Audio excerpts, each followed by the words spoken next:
வணக்கம் ஃப்ரெண்ட்ஸ். தீபம் நான் பார்த்தசாரதி அவர்கள் எழுதிய துளசி மாடம் அத்தியாயம் 24. ஊருக்கு திரும்பும்போது கமலிக்கும் ரவிக்கும் மனம் நிறைவாக இருந்தது. சொல்லாமல் செய்வர் பெரியோர் என்பது போல் தர்ம சங்கடமான எதை பற்றியும் சொல்லாமல் கேட்காமல் அனுக்கிரகம் செய்து அனுப்பியிருந்தார் பெரியவர். அவரது அந்த பரந்த கருணையையும் பெருந்தன்மையையும் வியந்து கொண்டே சங்கரமங்கலம் திரும்பியிருந்தார்கள் அவர்கள். ரவியும் கமலியும் ஊர் திரும்பிய அதே நாளில் சில மணி நேரம் முன்னதாகவே வசந்தியும் அங்கே பம்பாயிலிருந்து வந்திருந்தாள். சென்னை வரை விமானத்தில் வந்து அப்புறம் ரயில் பயணம் செய்து சங்கரமங்கலத்தை அடைந்ததால் எதிர்பார்த்ததை விட விரைவிலேயே அவள் வந்து சேர முடிந்திருந்தது.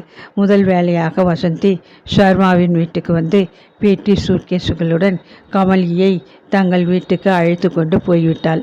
4 நாள் கல்யாணம் முடிந்து கிரகப்பிரவேசத்துக்காக புகுந்த வீட்டுக்குள் நுழைவது வரை இனிமேல் கமலி வேணுமாமா வீட்டில்தான் இருப்பதென்று முடிவாகி இருந்தது. ஷர்மா வேணுமாமா இருவருமே சேர்ந்து செய்த ஏற்பாடு தான் இது.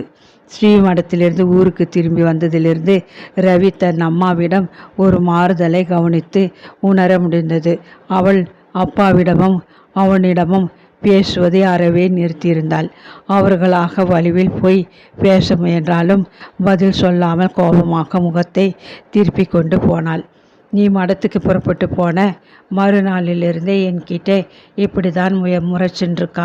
வேணும் அம்மாவும் நாமும் பேசின்னு இருந்ததெல்லாம் எப்படியோ இவ காது வரை இட்டிருக்கும்னு தோன்றது என்றார் ஷர்மா. அப்படித்தான் இருக்க வேண்டும் என்று ரவியும் நினைத்தான். அன்றைக்கு சாயங்காலமே வசந்தியை அம்மாவிடம் பேச சொன்னால் அவள் கோபத்துக்கு காரணம் என்னவென்று தெளிவாக புரிந்துவிடும் என்று ஷர்மாவும் ரவியும் எண்ணினார்கள். தற்செயலாகவே அன்று மாலை வேணுமாமாவின் பெண் வசந்தி ரவி கமலி கல்யாண விஷயமாக காமாட்சி அம்மாளிடம் பேசி பார்ப்பதென்று ஏற்பாடாகி இருந்தது. ஸ்ரீமடத்து மேனேஜர் ரவி மூலம் சர்மாவுக்கு எழுதி அனுப்பியிருந்த கடிதத்தில் பெரியவர்கள் இவர்களிடம் எப்படி மிகவும் பிரியமாக நடந்து கொண்டார் என்ற விவரங்களை எல்லாம் விவரித்துவிட்டு வேறு சில செய்திகளையும் குறிப்பிட்டிருந்தார். அந்த கடிதத்தை அப்படியே காமாட்சி அம்மாளுக்கு படித்து காட்டிவிட சொல்லலாமா என்று கூட எண்ணினார் சர்மா. நானோ ரவியோ இருவரில் யார் அந்த கடிதத்தை படித்து சொல்ல முயன்றாலும் பொய்யாக இட்டுக்கட்டி ஒரு கடிதத்தை வாசிப்பதாக அவளுக்கு சந்தேகம் வரும் என்பதால் பார்வதியிடமும் குமாரிடமும் அதை கொடுத்து அனுப்பினார். தங்களை நம்பாததோடு அம்மா அதை படிக்க தொடங்குவதற்கு கூட விடவில்லை என்று திரும்பி வந்து கடிதத்தை கொடுத்தார்கள் குமாரியும் பார்வதியும். ஷர்மா தாமே நேரில் போய் மீண்டும் முயற்சி செய்ய தயங்கினார். கடைசியாக அந்த கடிதத்தை வசந்தியிடம் கொடுத்து பார்க்க முடிவு செய்தார். ஏற்கனவே ரவியும் கமலியும் ஊரில் இல்லாத போது இந்த விஷயம் காதில் விழுந்ததுமே ஹிஸ்டீரியா வந்தது போல் அழுது கதறி கூப்பாடு போட்டு ஆர்ப்பாட்டம் பண்ணியிருந்தாள் காமாட்சி அம்மாள். சொல்லக்கூடாததை சொல்லியிருந்தாள், கேட்கக்கூடாததை எல்லாம் கேட்டிருந்தாள். ரவியிடமும் கமலியிடமும் சொன்னால் அவர்கள் மனம் வீணில் புண்படுமே என்றுதான் அவற்றையெல்லாம் சர்மா அவர்களிடம் சொல்லாமல் மறைத்திருந்தார். காமாட்சி அம்மாளுக்கு இரத்த கொதிப்பு உண்டு. வீட்டில் அவளை பொருட்படுத்தாமல் அவளுடைய அபிப்பிராயத்தை லட்சியமே செய்யாமல் நடைபெற்று கொண்டிருந்த கல்யாண ஏற்பாடுகள் அவள் உடல் நிலையையும் மனநிலையும் பெரிய அளவில் பாதித்திருந்தன. குமாரிடம் சொல்லி கயிற்றை எடுத்து கூடத்தில் போட்டு மெற்றென்று விரித்து தலைக்கு உயரமாக வைத்து அதில் படுத்து கொள்ள சொல்லியும் கேட்காமல் வேண்டுமென்று ஈரத்தரையில் உடையை தலைப்பி விரித்து படுத்து கொண்டிருந்தாள் காமாட்சி அம்மாள். சரியான அன்ன ஆகாரமின்றி தளர்ந்தும் போயிருந்தாள். அன்றைக்கு சாயங்காலம் வசந்தி காமாட்சி அம்மாளிடம் பேச வரும்போதும் தானோ ரவியோ வீட்டில் இருக்க வேண்டாம் என்று முடிவு செய்திருந்தார் சர்மா. காமாட்சி அம்மாள் ஆத்திரப்பட்டு சீறினாலும் எழுந்து விழுந்தாலும் பொறுமை எழுந்து விடாமல் தவளிடம் தொடர்ந்து பேசி எடுத்து சொல்லி விவாதிக்கும்படி வசந்தியிடம் கூறியிருந்தார் அவர். திட்டமிட்டிருந்தபடி மாலையில் சர்மா ஆற்றங்கரைக்கு புறப்பட்டு போய்விட்டார். ரவி இறைமுடிமணியை பார்த்து பேசி கொண்டிருக்கலாம் என்று அவருடைய கடைக்கு போனான். குமார் கல்லூரியில் அடுத்த வாரம் வரப்போகிற ஒரு பரீட்சைக்காக திண்ணையில் உட்கார்ந்து படித்து கொண்டிருந்தான். பார்வதி உள்ளே வீட்டு காரியங்களை பார்த்து கொண்டிருந்தாள். எப்போது பம்பாயிலிருந்து வந்தாலும் மாமிக்கென்று சில சமயங்களில் அவளே பிரியப்பட்டு சொல்லியிருக்கிற பேரீச்சம்பழமும் உலர்ந்த திராட்சை முந்திரி பருப்பு ஆகியவற்றையும் வாங்கி கொண்டு வந்து தருவது வசந்தியின் வழக்கம். அதிலும் பக்குவப்படுத்தப்பட்ட மெதுவாக்கப்படாமல் காய்ந்த ருத்ராட்சை கொட்டை போல் பேரீச்சை தான் வேண்டும் என்றால் மாமி. அதுதான் பூஜைக்கு ஆகுமாம். அழகாக பாலித்தீன் பைகளில் கட்டிய பேரீச்சை உலர்ந்த திராட்சை முந்திரி பருப்போடு காமாட்சி அம்மாளை சந்தித்தாள் வசந்தி.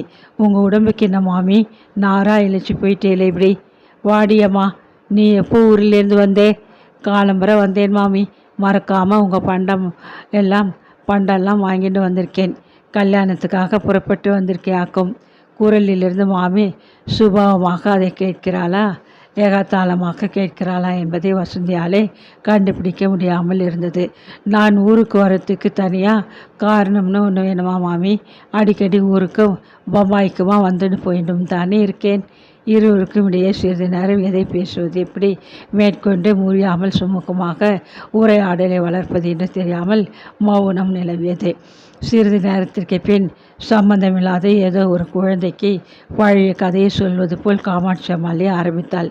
புருஷா அக்னி சந்தானம்னு அவபாஷணம் பண்ணி நெருப்பு அணையாமல் காத்துண்டு வர மாதிரி இந்த குடும்பத்திலே பொண்டுகளும் தலைமுறையாக ஒரே வித்தியிலிருந்து வளர்ற துளசியை வளர்த்து பூஜை பண்ணிட்டு வரோம். இந்த குடும்பத்தோட சௌபாக்கியங்களும் லட்சுமி கடாட்சமும் விருத்தியும் நாங்கள் பரம்பரையாக சரீர சுத்தத்தோடையும் அந்தரங்க சுத்தத்தோடையும் பண்ணிட்டு வர துளசி பூஜையாலைத்தானே எங்களுக்கு நம்பிக்கை.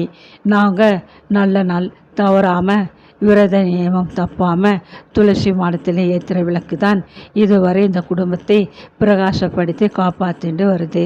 எத்தனையோ தலைமுறைக்கு முன்னே ராணி மங்கம்மா காலத்திலே விரத நியமம் தப்பாத ஒரு பிராமண சுமங்களுக்கு தானம் பண்ணணும்னு வெள்ளிக்கிழமையும் அதுவுமா சொக்க தங்கத்திலே பண்ணின சொர்ண விளக்கு ஒன்றை வச்சுட்டு கிராமமாக தேடினாலாம்.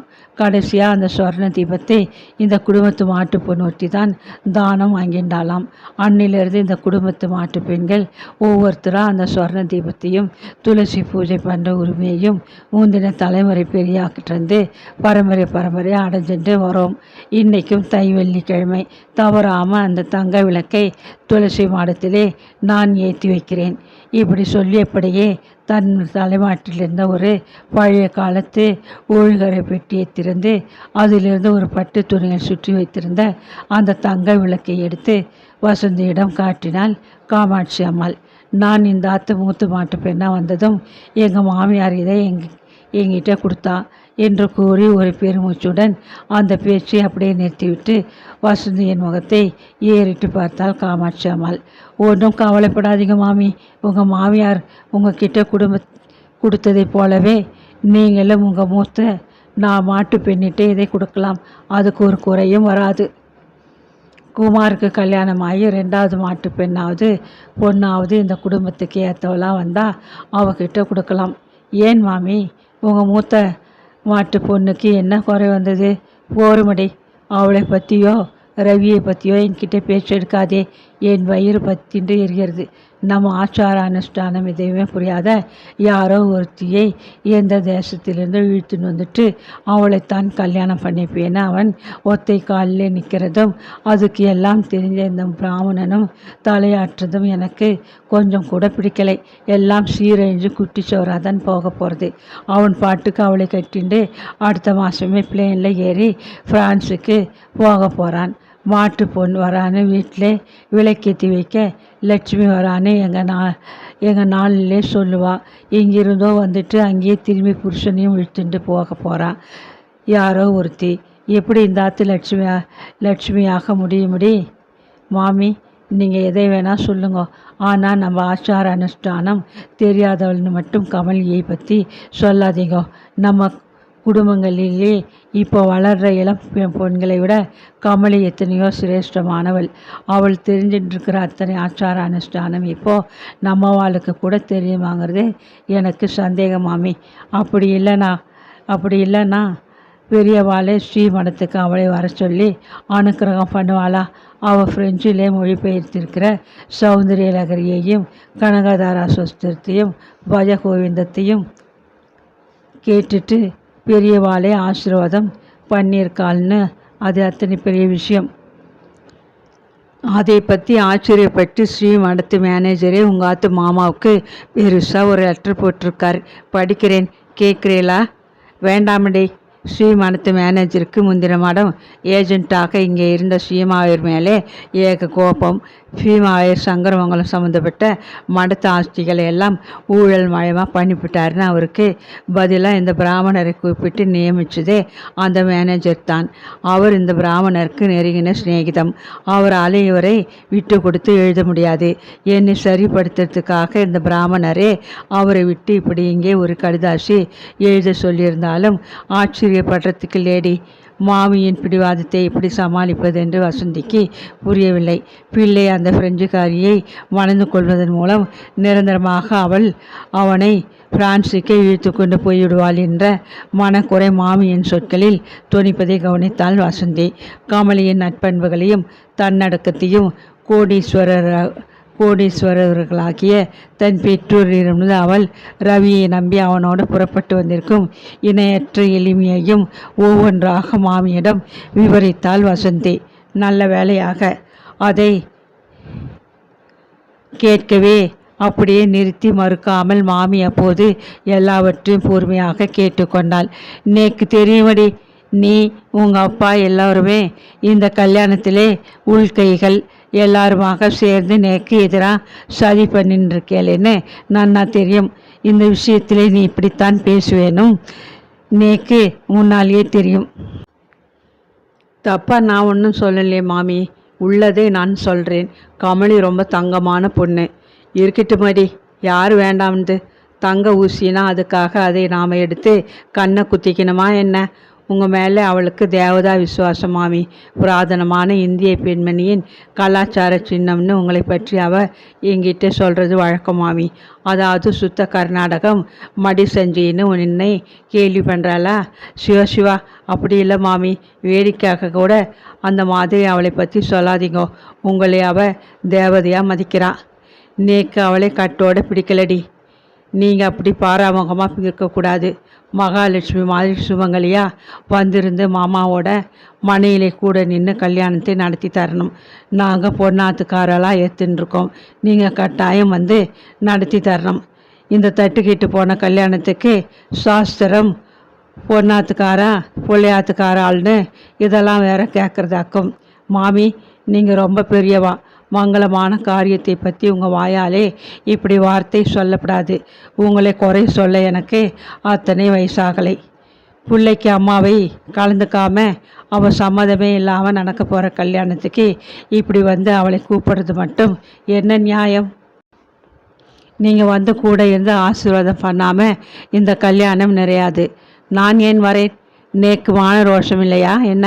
இந்த பிராமணர் என்கிட்ட ஒரு வார்த்தை கூட காதலை போடாமல் இத்தனை தூரம் ஏற்பாடு பண்ணியிருக்கார். லக்ன பத்திரிக்கை, முகூர்த்த கால் எல்லாம் கூட ஏற்பாடு பண்ணியாச்சாம். யார்கிட்ட வந்து நீ காது குத்துற? நான் இந்த கல்யாணத்து பக்கமே தலை வச்சு படுக்க போகிறதில்லை. யாரோ ஒருத்தியை எவனோ ஒருத்தன் எங்கேயோ கல்யாணம் பண்ணிண்டா எனக்கு என்ன வந்தது? மாமியின் கோபத்தை மறுபக்கமாக புரட்டி பார்த்தால் ரவியின் மேல் அவளுக்கு இருந்த பிள்ளை பாசம் புரிந்தது. மிகவும் பிரியமான விஷயத்தை பற்றி வெறுப்போடு பேசி கொண்டிருந்தாள் மாமி. அந்த வெறுப்பிலும் கோபத்திலுமே பிரியத்தின் அளவு தெரியக்கூடிய துணி மறைந்திருந்தது. வசந்தி சுற்றி வளைத்து விதவிதமாக முயற்சி செய்து மாமியின் மனத்தை இழக்க முயன்றாள். ஒன்றும் சரிப்பட்டு வரவில்லை.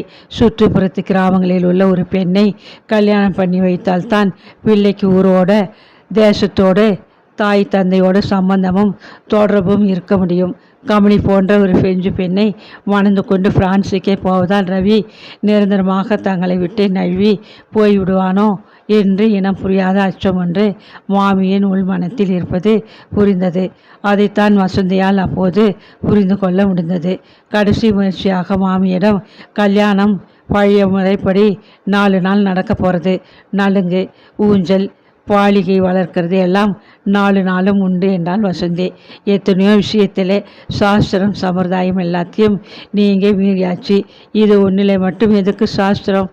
பேசாமல் அவ நாட்டு முறைப்படி ரிஜிஸ்ட்ரார் ஆஃபீஸில் போய் பதிவு பண்ணிக்க வேண்டியது தானே, இல்லைன்னா சர்ச்சில் போய் மோதிரம் மாற்றிக்கலாமே என்று கசப்பாக எரிச்சலோடு பதில் சொன்னாள் மாமி.